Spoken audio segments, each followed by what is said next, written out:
সেখানকার ঘটনা সংক্ষেপে একটু বলি। আসমানের নক্ষত্র ভেসে ভেসে ভূমিষ্ঠ হওয়ার আগে আগে মা আমিনাকে সালাম দিত।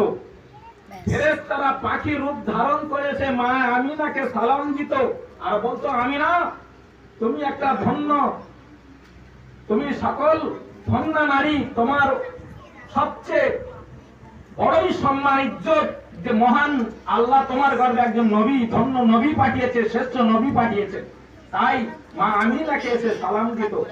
যেদিন আল্লাহ রাসূল সাল্লাল্লাহু আলাইহি ওয়াসাল্লামের আম্মা জান মা আমিনা সবর সাদেকের সময় বাচ্চাটা ভূমিষ্ঠ করে, হাদিসের মধ্যে উল্লেখ রয়েছে, আল্লাহ রাসূল বললেন, যেদিন আমি মায়ের গর্ভ থেকে ভূমিষ্ঠ হয়েছিলাম সেদিনে পৃথিবীর মধ্যে যত দেব দেবী ছিল, বাদশাদের তাজমহলের মতন ঘর ছিল, তাদের ঘরে বড় বড় মিনার ছিল, সব